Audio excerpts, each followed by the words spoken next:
Good morning, नमस्कार, सत श्री अकाल, जय हिंद मेरे प्यारे बच्चों। तो बच्चों आज फिर से हम आ गए नया वीडियो लेकर आपके लिए। तो आप आई थिंक आप लोग मस्त होंगे, जबरदस्त होंगे, अपनी लाइफ एंजॉय कर रहे होंगे। तो लाइफ के एंजॉय करते करते हम लोग अपना टारगेट को छोड़ नहीं सकते, जो सोचा है वो पूरा करके रहेंगे। तो हमारा चैप्टर का नाम है पॉलिनोमियल क्लास 10। हम लोगों ने 2 चैप्टर कंप्लीट किए, ट्रिग्नोमेट्री और एपी। ठीक है, अब हम लोग पढ़ने वाले हैं क्या, पॉलिनोमियल। बहुत प्यारा चैप्टर है और हम मेरी नजरिए से क्या, आपके नजरिए से जैसे ये चैप्टर खत्म होगा तो आप भी कहेंगे सर ये तो बहुत आसान है चैप्टर, इसमें तो कुछ भी नहीं है, इसके तो एक भी क्वेश्चन छूटेगा नहीं। ठीक है, तो ऐसा ही कुछ पढ़ाने वाले हैं। तो आप आज के वीडियो में हमारा पूरा कॉन्सेप्ट समझेंगे, पॉलिनोमियल किसको कहते हैं, किस टर्म को कहते हैं, क्या इस टर्म को क्या बोलेंगे, क्या टाइप्स होंगे, सब कुछ हम लोग इस वीडियो में देखने वाले हैं। लेकिन आप लोग इस वीडियो में अंत तक बने रहे। ठीक है, तो बेटा सबसे पहले आता है पॉलिनोमियल, जिसको हिंदी में बोलते हैं बहुपद। क्या बोलते हैं बच्चा, इसको बोलते हैं बहुपद। ठीक है, तो बहु का मतलब होता है बहुत, पद का मतलब होता है टर्म, जिसमें बहुत सारे टर्म हो। ठीक है, उसको बोलते हैं बहुपद। तो बहुत सारे टर्म का मतलब है जिसमें एक होगा तो उसको भी पद बोलेंगे, जिसमें 2 होंगे उसको भी पद बोलेंगे, 3 होंगे उसको भी बोलेंगे, मतलब जितने भी होंगे उसको भी बोलेंगे हम लोग पॉलिनोमियल। बात समझना। तो अब आपके समझ में आएगा, ठीक है ये तो बात सही है, फिर इसको कहते क्या है। ठीक है, मेन इसका एक्सप्लेनेशन क्या होगा, क्या होगा हमारा बहुपद। तो बेटा हमारा बहुपद वो होगा जो एल्जेब्रिक फंक्शंस होते हैं उनके बीच जब हम एडिशन और सब्ट्रैक्शन के साथ जो रिलेशन बनाते हैं उसको कहते हैं पॉलिनोमियल। बात समझ में आ गई। जो एल्जेब्रिक एक्सपेंशन हमारे पास क्या होते हैं, ऑपरेशंस होते हैं जिनको हम लोग प्लस और माइनस के साथ बोलते हैं। और एल्जेब्रिक होते हैं पर टर्म कौन से हैं, जैसे आपके पास 2x², 5x और आपने कहा सर 3, ये हमारे पास 3 टर्म है जो कि एल्जेब्रिक है। क्या हम इनको पॉलिनोमियल बोलेंगे? हाँ बेटा, इनको भी पॉलिनोमियल बोलेंगे। और जो इनके बीच में रिलेशन लगा के जब अब हम इसको बनाएंगे तो ये भी पॉलिनोमियल होगा। बात समझ में आ रही है कि हमारे पास एक तो ये भी पॉलिनोमियल थे जो अकेले एक एक टर्म था, लेकिन उसके साथ में जो अदर टर्म्स आए जिनको हमने प्लस माइनस के साथ में रिलेशन में रखा है वो भी हमारा क्या होगा, वो भी हमारा पॉलिनोमियल होगा। ये बात आप बहुत अच्छे से दिमाग में रख लें। अब अगर आपके दिमाग में ये बात आई सर आपने x ली, y क्यों नहीं ली साथ में, क्या हम यहाँ पर 2x² + 5y रख सकते हैं? हाँ रख सकते हैं, बट हम 10th का पढ़ रहे हैं और 10th में है क्या, पॉलिनोमियल ऑफ 1 वेरिएबल। तो यहाँ पर बेटा जो पॉलिनोमियल है वो 1 वेरिएबल का है। तो ये बात आप बहुत अच्छे से समझ लें। ठीक है, तो ये हमारा क्या हो गया, 2x² + 5x + 1।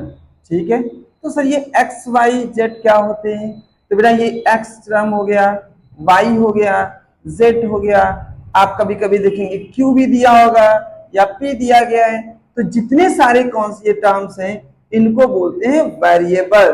ठीक है, हिंदी में बोलते हैं चर। बात समझ में आ गई, इनको क्या बोलते हैं, वेरिएबल टर्म बोलते हैं, मतलब इनकी वैल्यू चेंज होती है। ठीक है, और इसके बाद में जो हमारे नंबर्स होते हैं लाइक दिस 2, 3, 5, जितने भी हम नंबर्स यूज करेंगे ये हमारे नंबर्स हैं, इनको हम कांस्टेंट टर्म बोलते हैं। ये हमारे क्या है, ये कांस्टेंट है।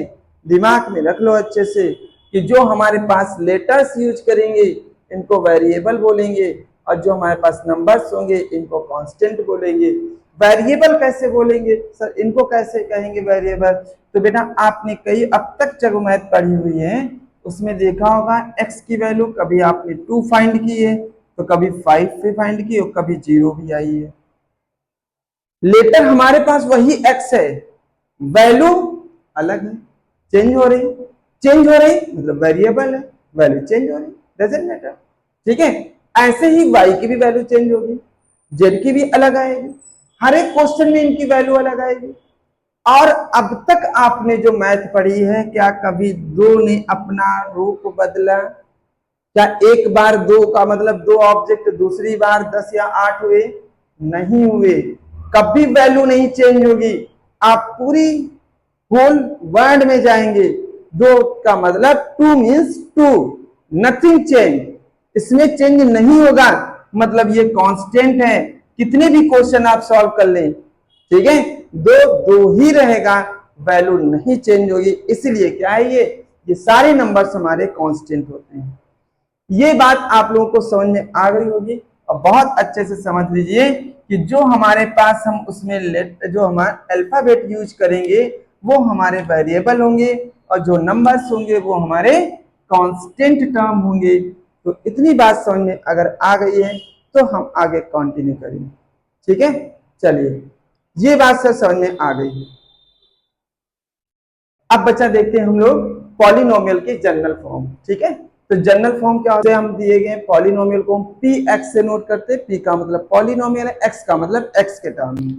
और बात समझेंगे, यहाँ पे जो आपको a1 a2 a3 और यहाँ पर ये वैल्यू दिख रही है, तो यहाँ पर बेटा जितना a1 a2 a3 dot dot an+1 all value belong to r, सारी वैल्यू और में बिलोंग करती है, मतलब ये सब एक रियल नंबर है, ठीक है। और ये रियल नंबर है, ये एक्स के कोफिशिएंट कहलाते हैं। इनको क्या बोलते हैं, एक्स का गुणांक। क्लियर हो गई बात। तो ये अगर हमारा एक्स का गुणांक है और ये हमारे क्या है, रियल नंबर है। वेरिएबल क्या है, ये हमारा एक्स है। वेरिएबल क्या होगा, हमारा एक्स है। हम क्या करेंगे, जब इसको स्टैंडर्ड फॉर्म में लिखने के लिए बोला जाएगा तो आपको क्या करना है, या तो पावर की असेंडिंग ऑर्डर में रखिए या पावर की डिसेंडिंग ऑर्डर में।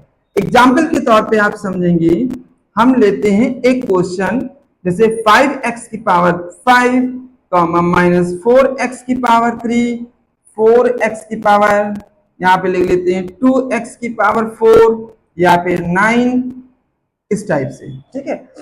कहा गया इसको आप स्टैंडर्ड फॉर्म में लिखिए, ठीक है। स्टैंडर्ड फॉर्म का मतलब है इसकी एक ऐसी फॉर्म में लिखिए जो बिल्कुल आपको सही लिखा जाए।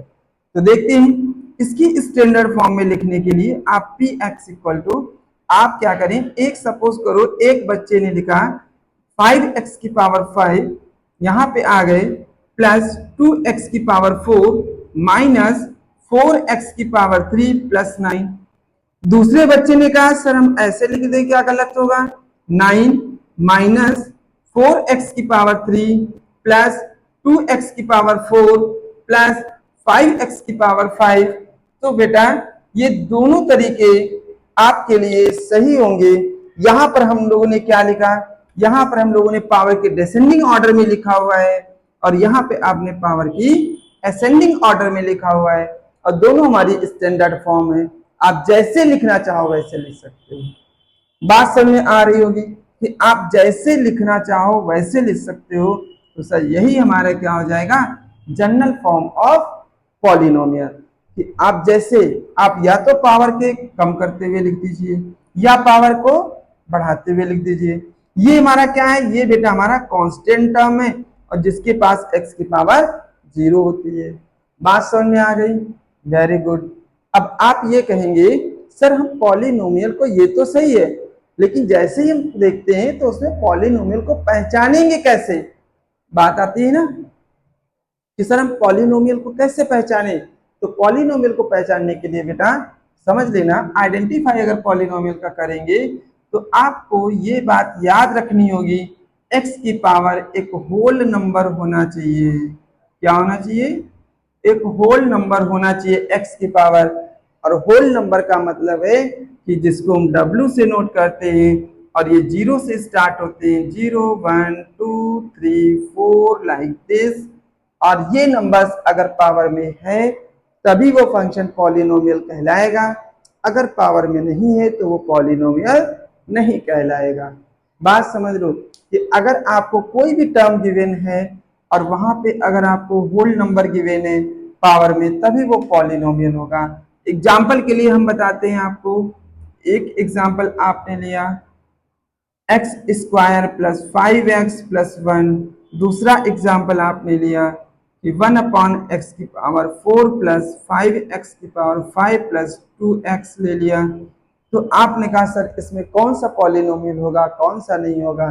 तो बच्चा यहाँ पे देखिए 2 है, यहाँ पे पावर कितनी, जब कुछ ना दिखे तो 1 होगा, और यहाँ पर भी पावर क्या होगी, 0 होगी। समझ लेना बहुत अच्छे से। 2 है, 1 है, 0 है, सारे नंबर होल नंबर है। लेकिन अगर हम यहाँ कहें x⁻⁻⁴ 5x⁵ प्लस 2x, और x की पावर तो 1 है सर, यहाँ पे -4 है जो कि होल नंबर नहीं है, तो ये पॉलिनोमियल नहीं है। बात समझ में आ गई। अगर पावर में होल नंबर नहीं है तो पॉलिनोमियल नहीं है। अदर कोई भी नंबर हो, माइनस का हो, फ्रैक्शन हो, कुछ भी हो। एक और एग्जांपल लेते हैं, समझना। आपको इस टाइप से दिया हो, आपको देखने को मिलेगा 3/2 प्लस 5x⁻1/2 प्लस 9। ठीक है, आपने कहा सर होल नंबर ये हमारा पॉलिनोमियल है या नहीं। तो बेटा देखिए ये नंबर हमारा तो इंटीजर भी नहीं है। जब ये इंटीजर नहीं है तो ये होल नंबर कैसे होगा, और जब होल नंबर नहीं है तो ये पॉलिनोमियल कैसे होगा। बात समझ में आ गई। अगर ये होल नंबर नहीं है तो ये पॉलिनोमियल भी नहीं होगा। और पॉलिनोमियल की पहचान अब तक आप सीख चुके होंगे कि अगर कोई नंबर जो हमारे x पे पावर है अगर होल नंबर नहीं है तो वो पॉलिनोमियल नहीं होगा। बात समझ में आ गई। चलिए आगे देखते हैं हम लोग। हाँ बेटा, अब हम लोग इसमें देखेंगे क्या, हम टाइप्स ऑफ पॉलिनोमियल देखेंगे। तो देखेंगे यहाँ पर क्या दिया है, number of types of polynomial में क्या, पॉलिनोमियल को हम 2 कैटेगरीज में डिवाइड करते हैं। किस कैटेगरी में, एक तुम्हारे अकॉर्डिंग टू टर्म कि उसमें कितने टर्म्स है, जैसे मैंने कहा 1 नंबर का वो भी टर्म होगा, 1 टर्म्स का वो भी पॉलिनोमियल, 2 का वो भी पॉलिनोमियल, 3 का वो भी पॉलिनोमियल। तो क्या इनके हर एक टर्म के अकॉर्डिंग अलग नेम होगा, हाँ बिल्कुल होगा। उसके बाद में पावर के अकॉर्डिंग, अगर आपकी 1 पावर है, 2 पावर है, 3 पावर है, 4 पावर है, जितनी पावर है उस पावर के अकॉर्डिंग पॉलिनोमियल का नेम होगा। ठीक है, देखते हैं हम लोग यहाँ पे टाइप्स ऑफ पॉलिनोमियल। तो सबसे पहले आते हैं नंबर ऑफ टर्म, टर्म्स के अकॉर्डिंग पॉलिनोमियल। क्या दिया है यहाँ पे, मोनोमियल। मोनोमियल जिसके आगे मोनो वर्ड लग जाए उसका मतलब होता है सिंगल। ठीक है, जिसका मतलब होता है इसका सिंगल होता है बेटा, मतलब जिसमें एक टर्म होगा। कितना टर्म, एक, उसको क्या बोलेंगे, मोनोमियल। किस टाइप से एक, ध्यान देंगे। जैसे आपने लिखा सर अगर हम यहां पर x लिख दें हम कह देंगे मोनोमियल है, 2 लिख दें तो ये मोनोमियल बट एक उसके साथ में कांस्टेंट भी होगा। ठीक है, मतलब टर्म एक है तो ये क्या होगा, मोनोमियल। आपने कहा हम लिख दें 2x² मोनोमियल, 5x² मोनोमियल, ठीक है, 100x मोनोमियल। टर्म्स एक होना चाहिए, एक के अलावा नहीं होगा, उसको हम मोनोमियल कहेंगे। अगर बात आती बाइनोमियल की तो बेटा बाइनोमियल में 2 टर्म्स होते हैं, ध्यान रखना, x+2 y² +4 या फिर z³ +3, कुछ भी लिख लीजिए, x² +5x, सब में कितने हैं, 2 टर्म है, 2 टर्म है तो उसको बाइनोमियल बोलेंगे। बहुत छोटी छोटी बातें हैं, समझ लेना। मोनोमियल जिसमें कितना होगा, एक टर्म होगा, जिसमें बाई वर्ड लग जाए उसका मतलब 2 होता है, और जिसका ट्राई लग जाए तो उसका मतलब 3 होता है। तो अब आप समझ गए होंगे सर इसमें तो फिर 3 टर्म होंगे। बात समझ में आ गई। तो इसमें तो 3 टर्म होंगे, तो क्या 3 टर्म होंगे तो हम कुछ भी लिख सकते हैं, हाँ, बस पावर होना चाहिए होल नंबर और टर्म होने चाहिए 3, तो वो हमारा कहलाएगा ट्राइनोमियल। बात समझ में आ गई। मोनोमियल जिसमें 1 टर्म हो, बाइनोमियल जिसमें 2 टर्म हो, ट्राइनोमियल जिसमें 3 टर्म हो। तो टर्म्स के अकॉर्डिंग आपके सिलेबस में इतने ही दिए गए हैं। अब हम बात करते हैं किससे बच्चों, पावर के अकॉर्डिंग। पावर के अकॉर्डिंग हमारे पास कितने हैं, तो यहाँ पे टाइप्स पावर के अकॉर्डिंग 1 2 3 4 5 6 कैटेगरीज में डिवाइड किया गया है। ठीक है, कितना कैटेगरीज में, 6 कैटेगरीज में आपके सिलेबस में रहते हैं। तो कौन कौन से हैं, तो पहला बच्चा अपने पास है जिसको बोलते हैं लीनियर। ध्यान से देखिए, पहला क्या अपने पास है, लीनियर। लीनियर का मतलब पावर कितनी होगी, सर पावर लीनियर तो हमने एक ही पढ़ी है। हाँ बिल्कुल सही है। आपकी यहाँ पे पॉलिनोमियल की पावर कितनी होनी चाहिए? पावर का मतलब यहाँ पर डिग्री से है, ठीक है। तो आप यहाँ पर इसकी डिग्री कितनी होनी चाहिए? 1 होनी चाहिए। किस टाइप से? x+1 लीनियर है, x लीनियर है, y+6 लीनियर। मतलब टर्म्स कितने भी आप रख लो, बट पावर एक से ज्यादा नहीं होनी चाहिए। तो वो हमारा क्या हो जाएगा बच्चा? लीनियर पॉलिनोमियल हो जाएगा। तब तो आपको क्वाड्रेटिक भी समझ में आ गया होगा कि सर इसमें तो पावर फिर हमारी जो डिग्री होगी वो 2 होनी चाहिए। अगर 2 होनी चाहिए तो हम इसको x² + 5x + 6 लिख सकते हैं, जो कि हमारा क्वाड्रेटिक पॉलिनोमियल होगा। बात समझ में आई आपको? उसके साथ में क्या हम 6x² + 9x + 2 लिख सकते हैं? हाँ बिल्कुल लिख सकते हैं। ये भी हमारा क्या है? क्वाड्रेटिक पॉलिनोमियल है। क्यूबिक क्या होगा सर? अब तो समझ में आ गया, क्यूबिक में 3 पावर होगी। हम इसको लिख सकते हैं x की पावर 3, 4x² + 6 9x + 2। छोटा भी लिख सकते हैं हम 4x³ + 2। ये भी हमारा क्या होगा? ये हमारा क्यूबिक पॉलिनोमियल है। तो जिस पे पावर 1 है वो लीनियर है, 2 है तो क्वाड्रेटिक, 3 है तो क्यूबिक हो जाएगा। अगर पावर हम 4 लगा दें तो क्या 4 पावर को हम x² और पावर जो लगा देते ना, और अभी क्या कहा था? बाई वर्ड लग जाए तो मतलब 2, तो उसके ऊपर 2 बार 2 पावर है, इसीलिए को बोलते हैं क्या? By quadratic. नाम से समझना, बाई क्वाड्रेटिक मतलब एक क्वाड्रेटिक नहीं, यहाँ पे 2 क्वाड्रेटिक है, इसीलिए इसको बोलते हैं बाई क्वाड्रेटिक, मतलब पावर 4। बच्चा बात दिमाग तक पहुंचे तो वीडियो को लाइक करना कि यहाँ पे हमने क्या कहा? बाई क्वाड्रेटिक है तो मतलब पावर 2 और 2, मतलब 2 बार 2 पावर है, मतलब पावर 4 है। कि क्वाड्रेटिक बाई क्वाड्रेटिक जो पॉलिनोमियल लिखेंगे तो उसमें x की जो डिग्री होगी वो 4 होगी, और उसके बाद में जो कांस्टेंट सर होगा उसमें क्या होगा? तो बेटा अभी आपसे डिस्कस हुआ था कि जो भी कांस्टेंट है टर्म, तो उसकी पावर x की पावर हमेशा 0 रहती है, ठीक है। अगर हमारे पास कांस्टेंट है कोई भी पॉलिनोमियल तो क्या होगी? x की पावर हमेशा 0 रहेगी। फिर जीरो पॉलिनोमियल में क्या होगा? जीरो पॉलिनोमियल में x की पावर कुछ भी रखो लेकिन कॉफिशिएंट 0 रखो। x की पावर कुछ भी रखनी है लेकिन पावर उसमें क्या करना है कि x उसका कॉफिशिएंट 0 रखना है। तो ऐसे पॉलिनोमियल को कहते हैं कि जीरो पॉलिनोमियल होगा। ये क्वेश्चन आपके लिए ऑब्जेक्टिव में पूछ लिया जाता है कि what is the degree of the zero polynomial. Zero polynomial की डिग्री क्या होगी? तो यहाँ पर बेटा डिफाइंड नहीं होता है कि हम डिग्री कितनी रखें, कितनी भी हो सकती है, यहाँ पर निश्चित ही नहीं है। तो आप कैन नॉट डिफाइंड अगर ऑप्शन है तो वो लगा दीजिए, या फिर आप कह दें ये अपरिभाषित है, या फिर पावर अनंत हो सकती है। छोटी से छोटी और बड़ी से बड़ी कोई भी पावर हो सकती है, बट जीरो पॉलिनोमियल में कॉफिशिएंट 0 होना चाहिए, ठीक है।